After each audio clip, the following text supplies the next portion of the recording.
আবার 3-4 ঔষধ কনসিডারেশনে ব্যবহার হয়। হ্যাঁ, আবার বৃদ্ধ বনিতা হাইড্রাসিস ক্যানাডেন্সিস মারা 3-4টা রেগুলার খালে পায়খানা রেগুলার হয়। যাদের পায়খানা পরিষ্কার হয়নি, কোষ্ঠকাঠিন্য, ধাপ, কড়া পায়খানা, পায়খানা হয়নি, খাওয়া যায় কিন্তু পায়খানা হয়নি, তাহলে হাইড্রাসিস মারা যদি কেউ রেগুলার খায় তাহলে 12 ইয়ার হাইড্রাসিস যদি কাঁচা হলুদের রস থেকে তৈরি, কাঁচা হলুদের রস থেকে তৈরি, সেই রস যদি খায় তাহলে ভাব ক্রিয়া হয়।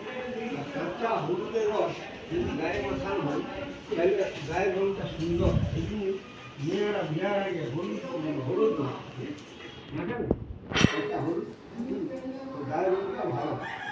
হলুদের রস বলবে মেয়াটা রঙটা মানে আচ্ছা হলুদের মতো, হ্যাঁ, দেখতে খুব সুন্দর। ঠিক আছে, কাঁচা হলুদ সুস্থ অবস্থায় ভাই খায়। ঠিক আছে, এই পরিস্থিতিতে তোমার বাইরে বললে লাগে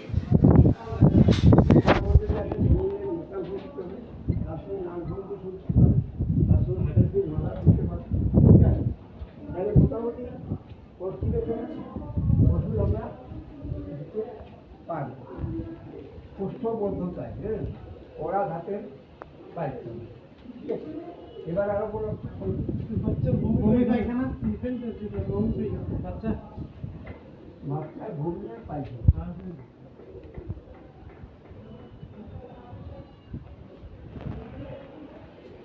ভূমিতে এসে আর পায়খানা এসে কিন্তু বৃষ্টিগুলা যায়, বুঝলেন, সে বাচ্চাই হোক আর বড় হোক, বুঝলেন, কারণ হঠাৎ বমি করে হঠাৎ পায়খানা করে যদি ডিহাইড্রেশন হয়ে যায় না, তখন কিন্তু মুশকিল হয়ে যায়, বুঝলেন।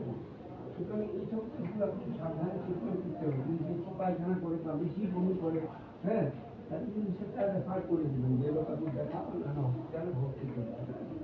তো বমি পায়খানা যদি আসে তো প্রথমে নাস্তায় ম্যাক্সিমাম 200 টাকা দিন।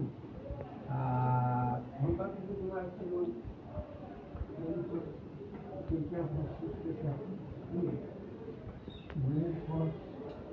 ম্যাক্সিমাম খরচ প্লাস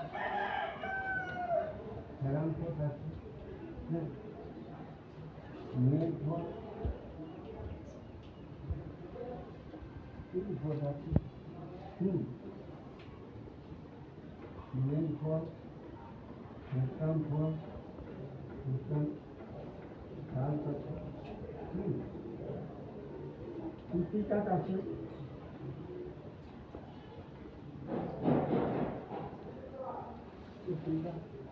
ঘাটতি আছে, এবারে যদি জ্বালা পায় জ্বালাটা ঘাটতি তো অত দু চারটে হয় না, আপনি এখন দিবেন দিয়েছেন এখানটা কিনে বুঝলেন। আর হ্যাঁ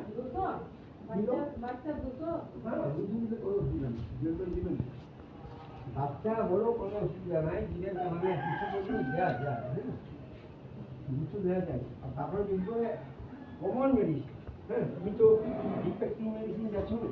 ডিফেক্টিভ মেডিসিন কাকে বলে? যে মেডিসিনগুলা অ্যাকশনটা দীর্ঘদিন যাবৎ মানে ক্রিয়া করে, সেইটা বলে ডিফেক্টিভ মেডিসিন। আর শর্টেক্টিভ মেডিসিন হচ্ছে যেগুলা মানে মানে ইয়ারটা ক্ষমতাটা কম থাকে, মানে এইগুলো কেসে মানে ওষুধগুলা দেয়। যে কি ডিফেক্টিভ হয়েছে, ধরো যেমন কি আছে বুঝি না, হ্যাঁ, কিবার কি নাম বেশি লাগে, হ্যাঁ,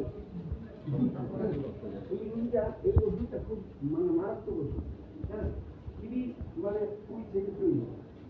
টিবিটা হয় না আমাদের যক্ষা, আমাদের যে যক্ষা কেস হয়, টিবি রুগী হয় না, কনসাপশন যাকে বলা হয়, যাকে বলে ছাইসি, যাকে বলে যক্ষা, কাশবে, বুকে ব্যথা হবে, জ্বর আসবে, কাশিয়ে ক্ষেত্রে বমি হইবে, বমির সঙ্গে রক্ত আসবে, এটা বলে টিবি রোগ বা যক্ষা রোগ। ঠিক আছে, তো যক্ষায় আমাদের ট্রিটমেন্ট আছে, এলপাথিতে আছে কি জানি না, তবে আমাদের বায়োকেমিক বা হোমিওপ্যাথিক ওষুধ আছে, নিশ্চয়ই জানি বর্তমানে সায়েন্স, সেটা ইন্টারন্যাশনাল রিকগনাইজ সায়েন্স, সেটা ট্রিটমেন্ট আছে।